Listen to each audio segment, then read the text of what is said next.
Hello everyone and welcome back to JDD TV. I'm your host Josh, and today we are answering one of the most important questions surrounding our Canadian star Jonathan David, and that is, did he do enough at this World Cup to earn himself a transfer? And now I'm not going to answer it myself. I have Peter Galindo coming on to help me break it down. There's a lot of layers to this question. I'm really excited to dive into it, so hopefully you guys are excited, and if you are, as always, be sure to drop a like, drop a sub, and let's get into our conversation now.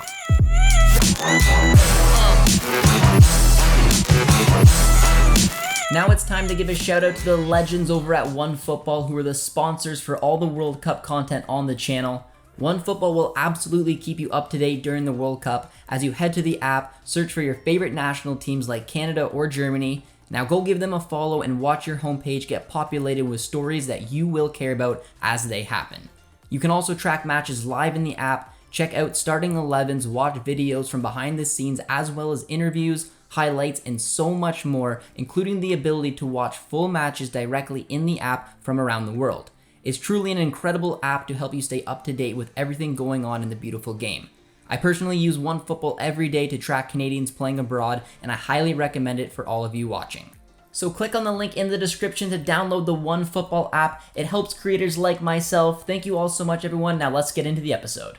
All right, everyone. So for today's video, we have a big question to answer. It's one of the questions leading into the World Cup that I was most excited to see how it would kind of play out, and it's, will Jonathan David do enough to earn a transfer? And now it's time to answer the question, did Jonathan David do enough to earn a transfer? And it might be a little intriguing one. Maybe the surface may suggest no, but Peter and I will get into it. But as always, it's always nice to have Peter Galindo here on the channel. He was in Qatar. So Peter, first things first, before we dive into this, how are you doing today? And maybe just give like a little overall experience that you had while you were in Qatar.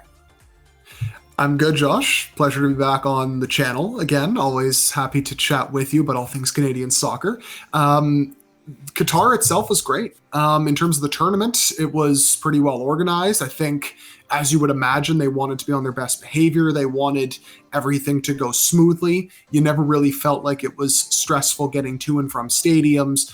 All the facilities were top notch, but I think, as is always the case, whether you're talking about those facilities, the metro, the stadiums, what have you, it all came with the caveat of, yes, but how did all of this become reality? And that was, of course, through migrant workers and, let's call it for what it is, slave labor. So that's what kind of made the whole thing kind of uncomfortable, but it was great to experience Canada at a World Cup. I will say that, even though they lost all 3 games. And as I think we're going to dive into, lots of questions pertaining to one player, because the performances maybe left a little bit to be desired. Yeah, I mean, it's great to hear that you were able to go to all games. So Peter was able to watch Jonathan David up front and personal, which is going to be very helpful for this insight here as well, because obviously Jonathan David has done some impressive things outside of this World Cup. But we wanted to focus on this World Cup because World Cups can be used as a platform to get big transfers. Let's face it, we see it happen all the time. There's the World Cup effect. And Jonathan David, for me, was a player that I thought could really capitalize on this. Him and Tajon Buchanan, at the end of the day, Buchanan probably got a little bit more of a boost, but David was the one who I thought a big move could be on the horizon, whether it's Manchester United, Inter Milan, Arsenal. So for you, Peter, it's a simple question to start things off. What would a successful World Cup for Jonathan David have looked like if you could have picked it? I mean, let's just pretend Canada didn't get out of the group. So they still lost, like whether they got a draw or something, or they lost all 3. But what would have a successful World Cup look like for Jonathan David over those 3 games? I think even if he had gotten a goal or 2 against Belgium and then finished goalless after that, I think that would have probably been enough, because especially considering how well Canada played in that game, if you had one of their most coveted players in Jonathan David being involved in the goals, even a goal and an assist, like let's even throw that in there, I think he would have caught the attention of not just the clubs who would have been focusing on him, but also the collective media who were there, because there were English journalists there, American journalists, obviously Belgian journalists at that game. So everybody was paying attention to what Canada was doing. So had David scored and assisted, or even just maybe assisted a couple of goals, I think that would have done enough to probably fuel the speculation further that he could be on the move. And to be fair to David, he did everything but score in that game. Were there some little things that he could have done differently, like maybe being a little less eager to shoot, let's just call it that way, and maybe seeing the other options that were around him, which he typically does, which is what made that performance so strange in a lot of ways. And there were a lot of things that I think went against Canada that were very uncharacteristic for them.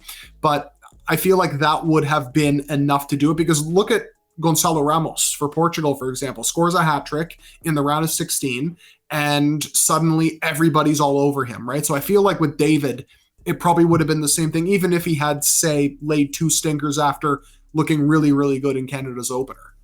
Yeah, and if you think about it, like, it really could have happened, because he played, and I have the stats here just so everyone knows, he played the 90 minutes in Belgium, 72 minutes against Croatia, 30 minutes against Morocco. Obviously, he had no goals and no assists, but he did have a pretty decent showing against Belgium. And just imagine maybe if he was the one who took that penalty and he scored one. All of a sudden, your number 9's off and running, and maybe just the way that match could have went, he could have maybe nipped another one. We don't know. It could have obviously changed the tournament, but the fact is it didn't happen. And I do agree with you, Peter, just because it's the World Cup and goals are important. Like, I kind of look at Enner Valencia, because he's done this twice now. Enner Valencia, I believe Ecuador went out in 2014 in the group stage. He scored 3 goals. They went out in this group stage. He scored 3 goals. And Enner Valencia got originally that big move to West Ham. And it was a giant jump for him. But if Jonathan David even got 2 goals in that first game, like he even mentioned, I think that's a fair thing. If he was able to get 3 over the 3 games, because who knows what would have happened if we would have won that first one, it would have gained a lot of attention over him. He would have been that guy. But now he's the guy who went goalless. And I've seen a couple articles, and I don't want to read too much in them, but it was basically along the lines of he didn't do enough. Can't cut it for the Premier League. And it's like these narratives that they're kind of trying to write themselves, which is not where Jonathan David obviously wanted to put himself after this World Cup, which is a shame. But again, there's a lot more to this. I also read an article why this World Cup isn't going to define Jonathan David, and I thought that was a really good read from I can't remember who wrote it, but it was a part of the Ligue 1 type articles over there. But let's kind of dive into his overall rating here, because I just want to ask you quickly, out of 10, and you guys can let me know in the comments as well, because I agree, and I thought he put in a shift in the Belgium match. I felt like like you said, he was kind of everywhere. I feel like energy was probably the word to use for him in that match. Just right. I don't think it was bad, but I probably would have given like a 7 out of 10 in that one, and then the other ones I don't know if I could really give him a rating. So I feel like my overall rating for Jonathan David, like 5.5 to 6 maybe out of 10. Maybe that's a little too generous. I don't know, Peter. What are you thinking for that?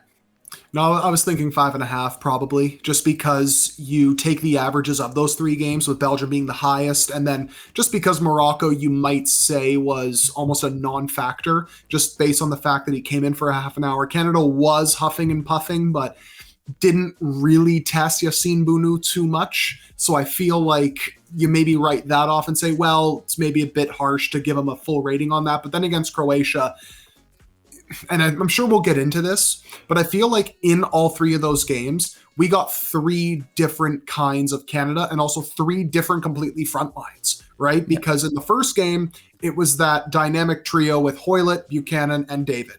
And it worked to a fruition. In fact, that's exactly how David likes to play. It's as part of a fluid front line, even if he's a lone striker, and just being able to drift everywhere and combine with players and make those late runs, or, play vertically and make that run off the last shoulder of the defender. And then in the second game, just because of the circumstances behind it, and the fact that he was playing with Kyle Larin again, it's like, all right, now we got to adjust a little bit.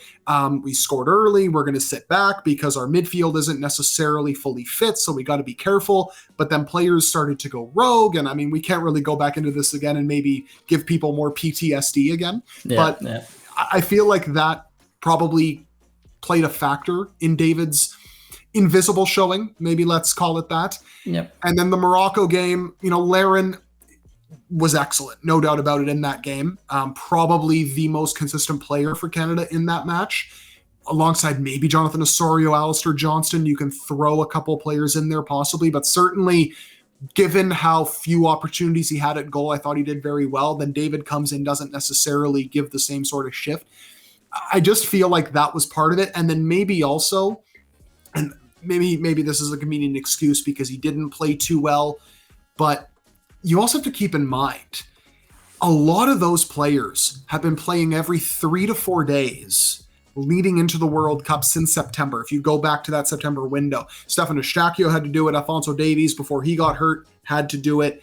Jonathan David maybe less so because he didn't have Europe to contend with, but I feel like that has to be a bit of a factor too. Just that constant playing of games and the fatigue that builds up. I'm sure that maybe sunk in possibly for the second game. The first game, he was probably just running on fumes and adrenaline to get himself through that. And then just given how frenetic the game was, he probably was like, oh my God, like, and then that maybe carried him through. But I do feel like all those factors maybe played into all of those matches. And that's why I kind of settle on a 5.5, maybe pushing towards a 6, because even though we could have done some things differently against Belgium, like there was one instance where Richie Larea was wide open on the right side of the box, and David decides to try and shoot it and thread the needle through 2 defenders.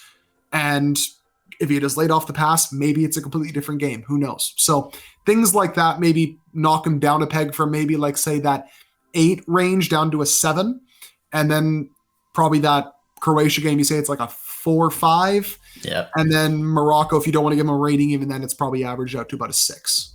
Yeah, I'm in the same mindset. And the Belgian game, even though, again, when you look at Jonathan David, he can go games with being very quiet, but as long as he scores a couple goals, it's just kind of what Jonathan David does. I did like the energy, like you mentioned. Some of the decision-making was there, but he didn't have a terrible game. And I feel like just because he didn't score and he didn't score through the tournament, probably some viewers in the comments were like, nah, man, this is like a 3-4 type performance. But we got to give David a little bit of credit, because I do think that one match in a pretty solid Canada performance, a really impressive Canada performance, deserves a little bit. But let's look at beforehand. So Jonathan David going into this, basically he's had transfer rumors for years. Let's not kid ourselves. We've heard from almost every top team around the world so far has been linked to Jonathan David. Are they true? We don't know. But you can't argue the fact that he has been producing in Ligue 1. He scored 13 goals his first season, 15, and now he's at 9 goals and I believe 3 assists so far this season. Really good numbers, top 5 league. Probably wants to move on, and like you mentioned, he isn't playing Champions League. This was the opportunity. Give me 1 or 2 clubs beforehand, before this World Cup, where you could have been like, all right, these clubs will be keeping an eye on Jonathan David. Because if he does go out and has a really impressive World Cup, whether it's a couple goals or whatever, they're going to come biting. Which couple clubs do you think that those could have been? Off the top of my head, I feel like AC Milan would have been one, because they do have a bit of an aging front line with Olivier Giroud. Now, he's still playing excellently for AC Milan, but you kind of got to look ahead to the future and start planning for when Giroud starts to slow down. So I think AC Milan would have been one. And they're a pretty fluid attacking team in terms of how they set up. So tactically, it would have been a good fit. And then probably Manchester United. Just because if you look at the potential wages that David would command, the transfer fee that Leo would want, they're probably the only side that could afford it. Plus, they would also have the need for a new number 9. So he probably would be, I think, a pretty good fit there, and United would be near the top of the list. Afterwards, I don't know. I feel like the smart clubs look at these small sample sizes at tournaments, and they tend to look at the larger body of work that is done at club level before really making a proper judgment call on players. So I don't think it will have hurt him too much, but I'm sure there are some things that you can take from David's past in his first couple seasons at Lille that you can then apply to that World Cup and say, all right, is this really changing for the better for David, or is this always going to be an issue? Yeah, and it's actually funny because I'll give another club just because it's the kind of the change, but I had the exact same 2 clubs for the same reason. Drew aging, Origi, I just don't think can cut it at that level. And then Ronaldo leaving, the opening, Erik ten Hag, we've heard is a fan of Jonathan David, so I had the exact same 2, but I will throw one out there. I don't know how likely it is, but the fact that Arsenal right now are top of the Premier League, they've been linked with David before. Gabriel Jesus is now out for a long period of time.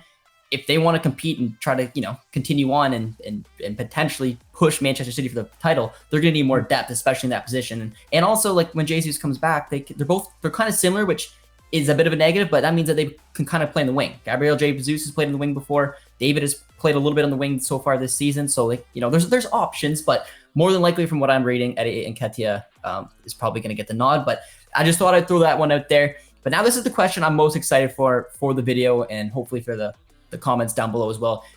After the World Cup, because I agree, those 2 clubs right now were kind of where I was like, yes, this could be it. But after this World Cup, whether you think it changed a ton or not, give me again 1 or 2 clubs that you now maybe the narrative shifted and these are more likely options. It's a great question. I do think that they're still going to be in the mix regardless, especially if they don't address those striker issues. The more I look at it, especially because there is a lot of uncertainty in this position, maybe AC Milan's crosstown rivals and Inter could be a potential option. Romelu Lukaku's still on loan. They're probably going to struggle to, I think, pay his wages more so than actually pay the transfer fee to Chelsea that would be able to bring him in permanently. So maybe David is someone who has been linked before as well, by the way, who could come in there and maybe be a solid partnership with Lautaro Martinez if he stays, because he could also be someone who could be sold for a pretty decent profit. Although talk about players shooting their transfer value in the foot, Lautaro Martinez, my God. So I feel like that would be another team that could probably be in the mix as well after this World Cup. I think all Canadians like the interlink because of the two striker system, the 3-5-2. They've been playing it for years. I just feel like whether it was Lukaku, Martinez, and Zach, whoever it could be, it would have been a good fit. I will throw in one other name. It's kind of an out there one, but Napoli, because they have that direct Lille link. Victor Osimhen coming over. Maybe Victor Osimhen could go to Manchester United in January, opens up an opening for Jonathan David to come up front. They're competing for a league title as well. Maybe they just want depth. Chucky Lozano's linked away again. Jonathan David maybe going out on the wing. Just tossing it out there because there's just that kind of correlation. But I'd be thrilled if he went to Napoli, to be honest. But yeah, I don't know if it's the direct comparison of Napoli to United, because I just feel like with David's price tag, the Premier League clubs will always probably have a step up just because the big six have that kind of money. Napoli, Inter would probably look for maybe a loan. I don't know, but that's a kind of a cheeky one to try to fit him in there. And now we go on to our final question here, Peter. What if you were Jonathan David, I guess, kind of talk about maybe some of the pros and cons. Would you really want to push for a move? Because January transfers, as us Canadian fans have seen with Eustachio at the beginning, but it could turn around, At the beginning, it was very tough for Eustachio. Turn it around. Richie Larea is the prime example of a nightmare type move that can happen in January. But we've seen some work. Tajon Buchanan, another great example. Different circumstances. He had that break, found a way to come in under a new manager. Would you like to see Jonathan David move in January? And if so, is it due to maybe the right circumstance comes up, like an opening to start? Or would you want to see him maybe wait out the season with Lille under Fonseca, keep scoring goals, and then have the fresh approach, moving in the summertime, allowing him to kind of join up with camp when it starts, get going, and just basically have a fresh opportunity to hopefully become a starter instead of walking into a squad where it might be a little difficult to do so? I do believe that he should wait. And it's not so much that I don't think he's necessarily ready or that David mentally wouldn't feel like he's ready. But here's, I think, the biggest reservation a lot of big clubs would have in terms of signing Jonathan David, which maybe stems from the World Cup, but you can then, it's small sample size, you can't really read too much into it. If you look at his first two seasons, he went through long, dry spells without scoring goals. Now, you can chalk that down to a bunch of different reasons, all of which are justifiable. But if you move to clubs of that stature, the pressure is absolutely immense. And if you go more than 2-3 games in a row without scoring, questions are going to be asked of you by the media. There's going to be a lot of fan pressure, whether that's at AC Milan, Manchester United, what have you. So I feel like, especially because entering the World Cup, he did go, 3-4 games without a goal. Now, he also had a hot streak prior to that. And even in those 3 to 4 games, he was still active. He was still producing quality scoring chances, creating chances for others. So at least you're looking at that and saying, all right, he's staying involved. It's not like, say, the second half of last season when the team was a disaster. He was clearly struggling as a result and just nothing was going right for him. But if that continues after this, obviously, season resumes here, and he goes another 3, 4, 5, 6 games without getting a goal or an assist, I think a lot of clubs are going to look at that and say, can we really trust him to be able to be that consistent goal scorer or that consistent producer at this level, given the pressure that comes with it? So I think for now, that's why I'd want him to stay, to continue to prove that, hey, listen, those first 2 seasons were an anomaly. It was my first year in a top 5 league, my first year in France. We were obviously gunning for the title. It was completely new to me. Chalk it down to that. Second season, we struggled. We had a coach that played very negatively. Players weren't happy. All those other factors that we talked about at the time last season, chalk it down to that. This season, it has to be a clean slate. He has to get that right. Rightly or wrongly, fairly or unfairly, that's something that big clubs are really going to hone in on if that ends up becoming a problem this year. I really like that mindset because a lot of Canadian fans really wanted to see David move, especially this summer after the disastrous Lille campaign we saw. I was a little weird because I didn't find a landing spot. I really thought, all right, this is the one for him. Like if Ronaldo would have left in the summer, then there's your opening. But right. I don't remember seeing anything where I'm like, yes, this is going to get Jonathan David a nice clean transition into a bigger league. I like Paulo Fonseca. I saw the start that he had, which was excellent as well. But when it comes to risk, and I like what you said about consistency, because that is the biggest negative about Jonathan David's game over his time at Lille, is all the matches he's went in a row with these huge goalless droughts. Add that on top of the fact that January is risky in general. Bringing players in, you don't know how it's going to be, and it's 9 times out of 10, it's going to cost a little bit more in January than it is. So you're already having a big price tag on David.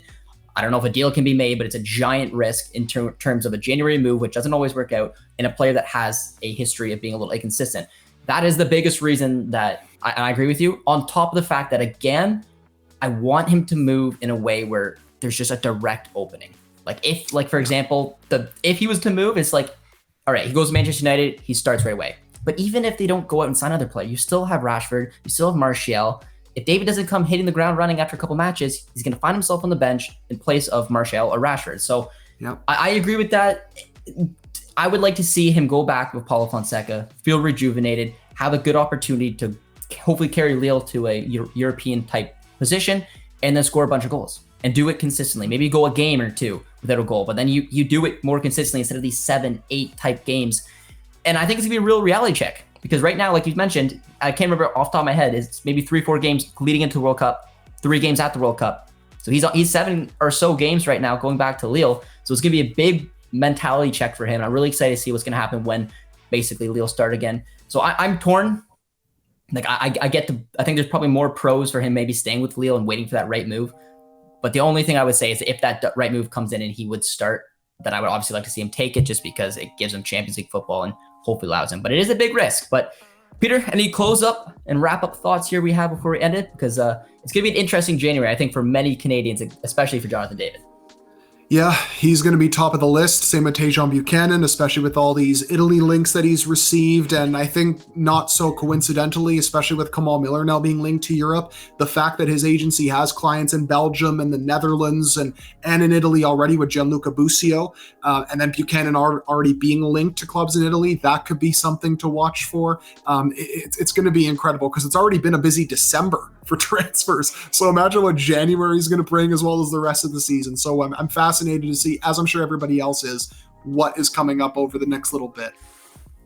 Yeah, it's gonna be exciting. And Peter, as always, man, I really appreciate coming on the channel. If you want to check out Peter's work, we'll put the link to his Twitter, the Northern Football Podcast, as always, in the description if you guys want to check that out. And yeah, let us know in the comments, though. Let us know what you think about Jonathan David. It is a big question. We're going to be here hopefully covering it over January, which is going to be a lot of fun. Thank you guys so much for watching. Be sure to drop a like, drop a sub. We'll see you soon. Cheers, friends.